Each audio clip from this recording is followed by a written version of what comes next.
Hey guys, welcome to a new series that I'm going to be doing. You know the recent game that came out, the recent dating sim game that came out? Well, the dating sim that I'm going to be playing today is Asagao Academy. If you don't know what Asagao Academy is, then it's basically kind of a dating sim where you date the normal boots guys. Basically, you play as a main character named Hana, who is a third-year student that is going to Asagao Academy. Now, this whole game has this feeling of flowers, and I like this game. I really do. Now, come on, work with me. Be right back. Now, let's start the game. The characters of Normal Boots Club and Hidden Block Club are inspired by the personas of the real-life Normal Boots and Hidden Block groups of YouTube.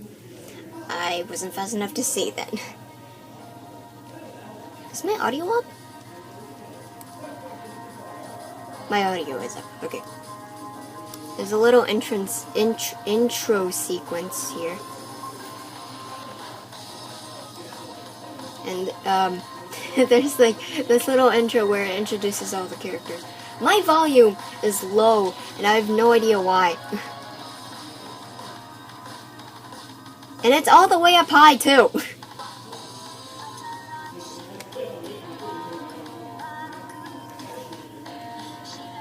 So basically, this trailer also showed up for,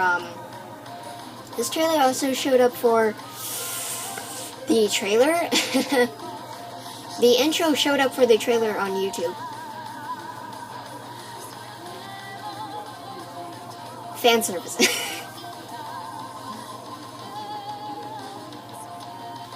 I'm going to wait for the intro to finish and then start playing. I've seen Pro Jared play this, I've seen Peanut Butter Gamer play this, and I feel like this game is just a thank you letter to, basically, it's just a thank you letter to all of the normal boots and hidden block members. Also, did you know that Chris McPasta is also in this game? Yeah, that's awesome. Like one of my favorite creepypasta readers is in this game. Played as a doctor, which I think is awesome. So the intro is done, now I can play the game. Let's play this game, why not? Okay, Chapter 1. Chapter 1 is like an hour long, so I'm going to split this into probably like 4 parts. The train made its way along the gentle curve of the coast of Japan, whisking me farther and farther from home. Across from me sat a boy, face half buried in a newspaper. He was deeply entranced in whatever article he was reading, and hadn't spoken a single word to me, even when I asked if I could join him in the last compartment with any available space. He shrugged, nodded, and adjusted his newspaper without ever making eye contact. It had been almost an hour. In fact, he hadn't once looked at me. Devoid of conversation, I took instead to counting the buttons on the pretentiously lush Carmen seat cushions. 1, 2, 3, 21, 22, and so forth over and over. Now and again, I turned to look out the window where the trees were blurring by. Sometimes the smeared green would break and reveal the quiet blue of the Sea of Japan. Eventually, this rapidity made my stomach churn, and I went back to counting the buttons on the seat cushions. 1, 2, 3. The train compartment shuddered around us. My eyes wandered to the boy and his jacket. It wasn't the school-issued blue that I and the other students on the train were wearing. Instead, it was green. It was a green varsity-like jacket with an embroidered patch poorly sewn on front. So, you're a first year then. Hold on a second. Let me save this. And So, I have to go eat. I'll be right back. Okay guys, I'm back. I just need to eat stuff. So, let us return to the game. So, you're a first year then. This is, Pro Jared. He folded his newspaper neatly, set it on his lap, and looked at me with a half-interested gaze. Did you just catch me staring? Now that the paper was gone, I saw his face. He watched me through heavy-lidded eyes. Still food in my teeth. His hair was immaculately groomed. Immaculately groomed. His teeth straight and blindingly bright. There was something about him, the way the light hit him, that made him look like he was almost sparkling. He sparkles everywhere, even in the nighttime. Me? The sound volume, for some odd reason, isn't high, which is really annoying me. So you can't really hear the voices. So I have to read them. He glanced around the compartment empty beside us and laughs. No, I'm not a first year. I'm a third year. The train began to slow, metal wheels groaning against metal tracks. A sudden shift threatened to rob me of whatever was left in my stomach, but I closed my eyes and took a deep breath, telling myself to keep it together. What kind of impression would I leave, picking on a student before I even arrived at the academy? The boy frowned. I picked at the hem of my cotton skirt. That's not possible. I haven't seen you before. It took me a moment of mouth fishing to find a response. It's because I'm a transfer student? He laughed again. A transfer student, huh? We don't get many of those around. I removed my acceptance letter from the front pocket of my uniform. The paper, heavyweight, off-white, had accumulated creases from my reading and rereading, as if the words might have changed since the last time I read it. The boy took it, studied it, then handed it back to me. Like the friggin' thing. Well then, Hana, I suppose I'll be seeing you around. I could just easily press the space button and not have to do anything. He smiled at me as he picked up the suitcase lying next to him. By the way I hiccuped a response, he was already... By the time I hiccuped a response, I can't speak today. He was already gone from the compartment. Also, if you have not noticed by the date, it is my birthday, and I'm doing this Let's Play on my birthday. Hooray! I stared out into the empty hallway of the train. It was then I realized he, having gotten from my acceptance letter, knew my name, and I never got his. So, you might be wondering, what route am I going to?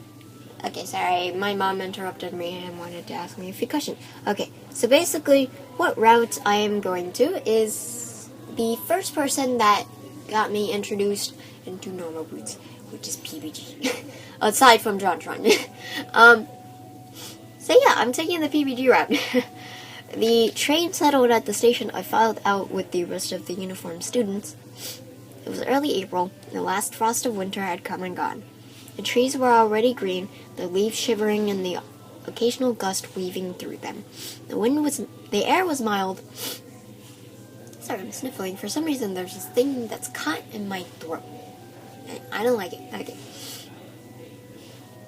The air was mild, only a few clouds hanging in the sky. I walked along the road with this swarm of blue-jacketed bodies, looking at the little groups breaking off from the crowd. Everyone was buzzing so animatedly around me. I held my suitcase tight in my sweaty hands. It was leather-bound and worth more than anything it contained. It wasn't fair to the school, It wasn't fair to the school, and I was, for maybe the first time in my life, thankful that what I owned didn't amount to much. My school issued black Oxford click, click, click on the pavement.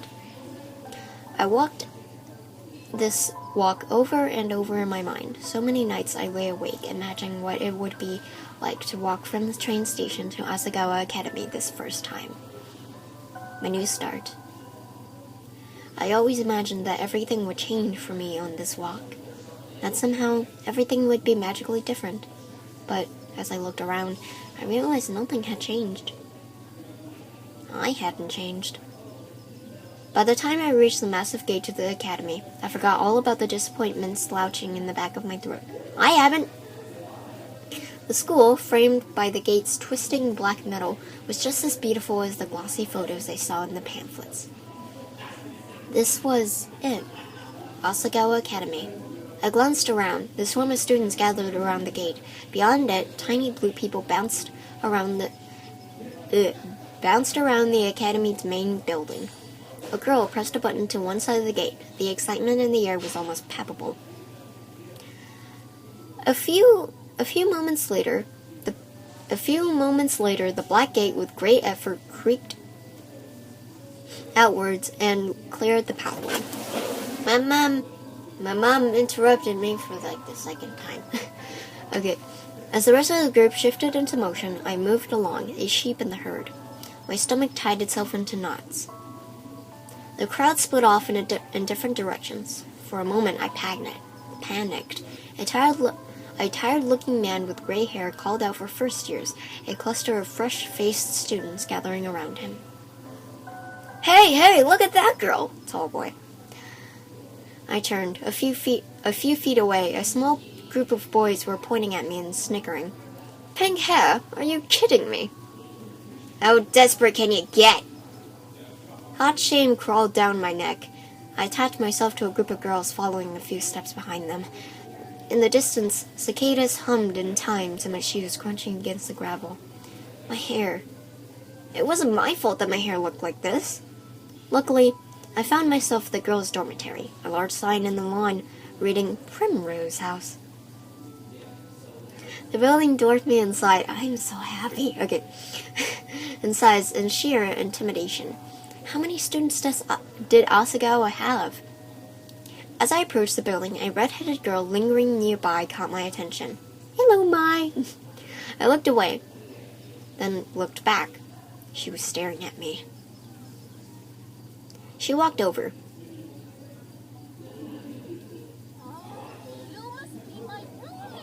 I know you can't hear the audio, but she just said, "You must be my roommate." I eyed her warily. She was smiling and bouncing in a way that suggested her views on life were akin to a perpetual bouncy castle. Me? Bingo. Of course, you silly. Let me guess. Room 325?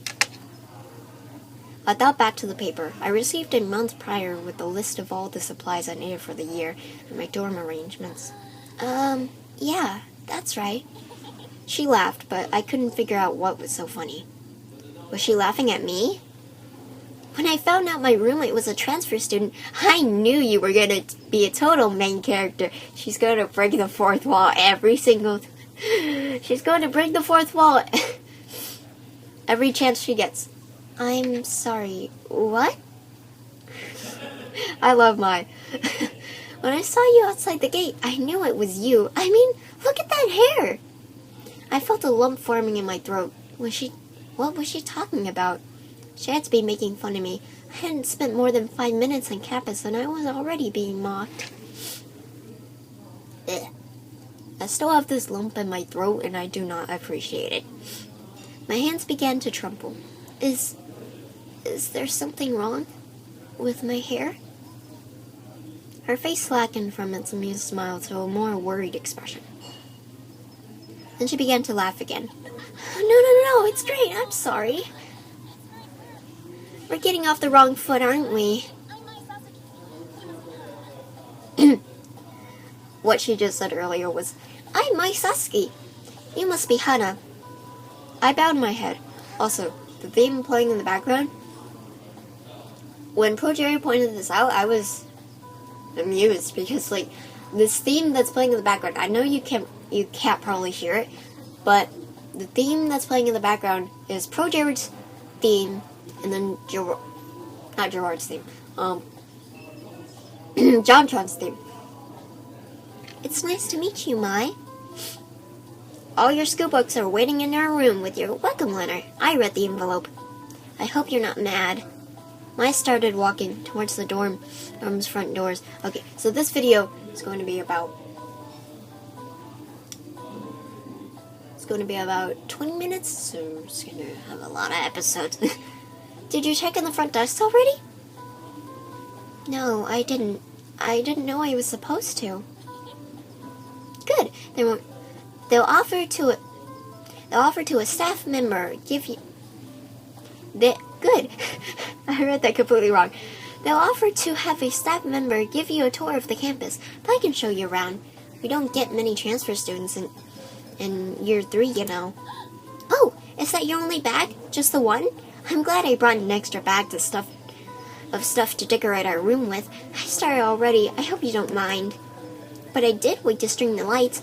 I thought we could do it together, you know? She spoke quickly, the words bubbling from her mouth, and left me no time to answer until the end of her monologue. Yeah, okay, that sounds good. She held the front door open for me, and I hurried inside. Girls filed up and down the hallway, howling greetings and exchanging vague niceties that were more often than not, "How was your break?" and "Look how tan you got!" It seemed like everyone knew each other. I followed Mai as she led me through the maze of students and up two flights of stairs. Each dorm floor looked the same as the last, narrow, white doors lining both sides of the pale pink walls. Then gold numbers were tacked to the front of each, the numbers rising as we climbed. You're not missing anything with the campus tour. I promise Mr. Saitomo does them every year, and he's like totally dull. He just drags you around the entire campus and walks and talks in that weird squeaky voice of his. I'll tell you everything you need to know. I smiled, trying to let this calm my nerves. Thanks. We headed down a hallway on the 3rd floor. Mai stopped us in front of a door numbered 325. Here we are. A faint smell of potpourri wafted through the room. The walls, like the hallway, were a soft, powdery pink. Alliteration, guys. Mai already defaced them with a tapestry of posters, magazine cutouts, and photographs. You little bunny on there. Oh. Some of the photos were of cats, but most of them were male models and rugged musicians. A bunk bed, 2 writing desks with wooden chairs, a small dresser, and a mirror vanity. All clearly provided by the school, and were the only pieces of the furniture in the tiny room. The top bunk was already covered in neatly tucked blankets and throw pillows of clashing patterns and colors.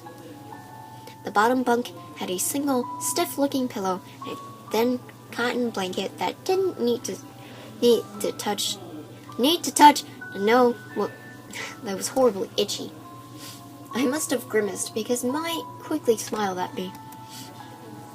I brought way too many pillows and blankets. I always overpack. I went to Italy over break and my mom got really mad at me because I brought 5 bags, but we were only there for a week.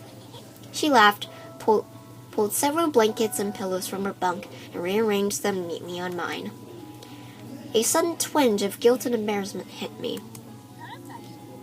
There, that's much better. Thanks, Mai. I placed my suitcase on the bottom bunk and began to unpack its contents. Several changes of clothing, pens and pencils, empty notebooks, a few photographs of my father, a dilapidated stuffed rabbit, an old portable radio, and a small black box. Mai opened the curtains and the sunlight poured in. So, where are you from? I slid the now empty suitcase under the bottom bunk. about 2 hours north of here. It's a small town called Amaririsu.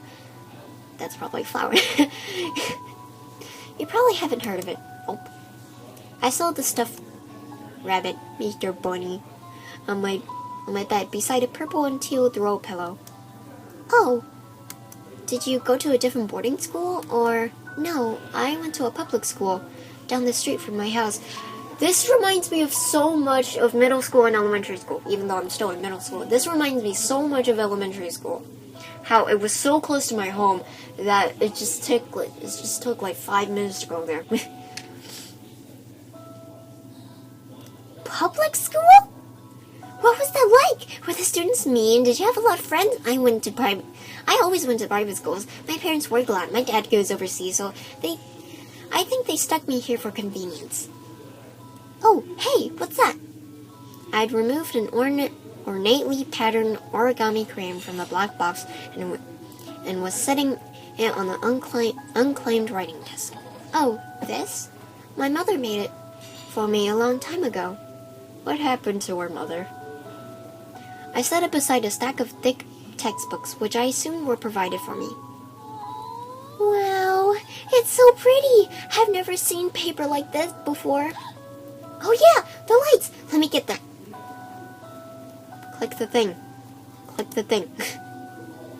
Mai went to her own desk, opened the drawer, and pulled out a long, tangled string of fairy lights, which are already connected on the wall. I thought these would look nice. Here, help me string them up. She grabbed a container of push pins and then pulled her wooden desk chair out and over to one wall. I did the same with my own. Together we pinned the lights around the perimeter of the room. How was the train ride over? Did you meet anyone? No, not really. I was in a compartment with some guy and...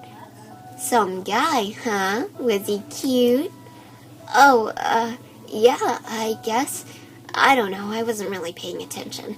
I didn't even get his name. Mai seemed disappointed for a moment, then perked back up.